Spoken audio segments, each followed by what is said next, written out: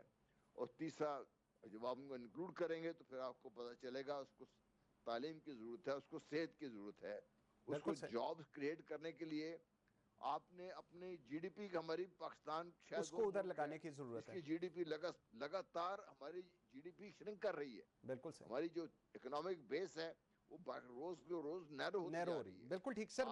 آج جی جی جی سر, میرے پاس time sorry تھوڑا کم تھا.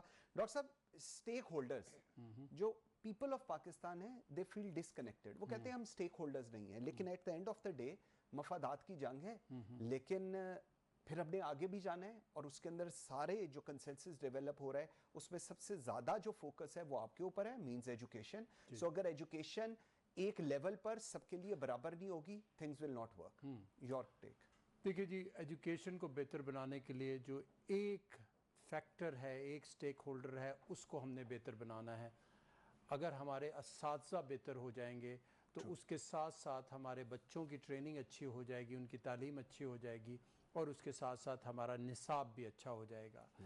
ویسے تو ہم نے نصاب بھی بہتر کرنا ہے اور دوسرے معاملات بھی, لیکن اگر ہم یہ مڈل مینجمنٹ جو ہے جس میں اساتذہ ایک اہم رول پلے کرنا چاہتے ہیں, تو آپ کے پلیٹ فارم سے میں یہ ریکویسٹ کرتا ہوں کہ یہ جو ایڈیشنل ریسورسز, ایڈیشنل پرائورٹی ہم نے ایجوکیشن سیکٹر کی طرف لانی ہے, اس میں فیکلٹی ڈیولپمنٹ, ٹیچر ڈیولپمنٹ پر زیادہ سے زیادہ فوکس دی جائے. اور پھر جب اچھی فیکلٹی ہو تو اس کے لیے ضروری ہے کہ اچھی لیڈرشپ بھی ہو. آپ کی یونیورسٹیز کو بولڈ لیڈرشپ چاہیے جو سیاسی معاملات سے علیحدہ ہو کر صرف اور صرف ایجوکیشن سٹینڈرڈز کو بہترین کرنے کے لیے دن رات کوشاں رہیں. بالکل ٹھیک ہے. نادر صاحب, سر یور کلوزنگ کامنٹس آن دس کہ کیپیسٹی بلڈنگ کی بہت ضرورت ہے, اور انفارچونیٹلی آج تک ہم لوگ شاید اس ڈائریکشن پر نہیں چل سکے. کوششیں کی ہیں, کچھ حد تک کامیاب بھی ہوئے ہوں گے, لیکن over all as a nation اگر ہم نے پاکستان کو ایک مضبوط نیشن بنانا ہے, ہم اس کے لیے اس کیپیسٹی بلڈنگ کو آج بھی پورا نہیں کر سکے. سر دیکھیں جی, میں فرانس کے وزٹ پہ گیا ہوا تھا, تو میں نے کسی سے پوچھا کہ فرانس کے گاؤں میں جو سب سے بڑا بنگلہ گاڑی ہوتی ہے, اچھا اسٹیٹس ہوتا ہے, وہ کس کا ہے؟ اس نے کہا جی پرائمری اسکول ٹیچر, کیونکہ وہ ہمارے جو قوم ہے اس کی بنیاد بناتا ہے.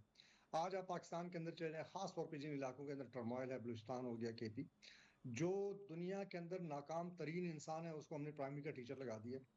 ہم نے ایجوکیشن انسٹیٹیوشنز کے اندر گورننس کا برا حال کر دیا ہے. تو اس سے ہمارے پاس کیا بریڈ آئے گی, ہم کیا کیپیسٹی بلڈنگ کریں گے؟ دیکھیں, ایک تو کیپیسٹی بلڈنگ ہے, چلیں آپ اسکل ڈیولپمنٹ پہ کام کرتے ہیں, آپ لوگوں کو سیوک سائنس سکھاتے ہیں, باقی جب آپ کی بنیاد ہی خراب ہوگی, اور پھر یہ جو بڑا ڈاکٹر صاحب نے صحیح بات کی, بلکہ آپ نے بھی پوائنٹ آؤٹ کیا کہ جب تک ہم کلاس میں رہیں گے کہ جی اس کلاس کے لیے وہ ایجوکیشن سسٹم ہے, اس کلاس کے لیے ایجوکیشن سسٹم ہے, تو ذہن سازی, کیپیسٹی بلڈنگ بڑی مشکل ہوگی. دوسرا یہ ہے کہ جو اونرشپ ہوتی ہے ایک کنٹری کی, مطلب میں آپ بتاؤں کہ پاکستان جب بنا تو جتنے بھی اسٹیٹ تھے سب نے ولنگلی پاکستان کے اندر شرکت کی, چاہے وہ خان آف کلات تھا, چاہے وہ میر جعفر خان جمالی تھا, وہ چیف آف خراسان تھا, وہ نواب بہاولپور تھا, جتنے بھی تھے انہوں نے ولنگلی کیا. لیکن اس کے بعد پھر ہم نے دیکھا کہ جو نیریٹو آئے مختلف, کبھی سندھو دیش کا نعرہ لگا, کبھی جاگ پنجابی جاگ کا نعرہ لگا, کبھی آزاد بلوچستان کا نعرہ لگا, کبھی آزاد پشتونستان کا نعرہ لگا. تو بیسیکلی ایک تو یہ کہ ٹاپ لیول سے لے کے لیڈرشپ سے لے کے نیچے تک ہمیں ایک ہی نیریٹو بنانے کی ضرورت ہے, اور اس کے اوپر پھر ہمیں کام کرنے کی ضرورت ہے کہ جو ذہن سازی ہے لوگوں کی وہ ہم کیسے کر سکتے ہیں. تو میرا یہ خیال ہے کہ سب سے پہلے تو ہمیں ایجوکیشنل ریفارم کی ضرورت ہے, کہ جو آپ کا بیس بنتی ہے پرائمری سائیکل, اس پہ توجہ دینے کی ضرورت ہے. ایک بچہ اگر وہ انگلش میڈیم اسکول میں پڑھتا ہے تو اس کی گروتھ ڈفرینٹ ہوتی ہے, ایک سرکاری اسکول میں پڑھتا ہے اس کی ڈفرینٹ ہوتی ہے. اور دوسرا ایک بات صرف آخری میں, جو جنرل صاحب نے اس کا ذکر کیا کہ ہمیں تو نیشنل ڈریس, میں خود قمیض شلوار میں بڑا کمفرٹیبل ہوتا ہوں. آپ یقین کریں, میں اسلام آباد کے سیکٹریٹ میں گھستا ہوں, 50% نمبر میرے کم ہو جاتے ہیں کہ یہ تو قمیض شلوار میں آگے. تو مطلب ہم تو اپنا جو نیشنل ڈریس ہے اس کو پہننے میں ہمیں شرم محسوس ہوتی ہے. میرے خیال یہ ساری چیزیں جس میں ہم سب کو ریئلائز کریں گے.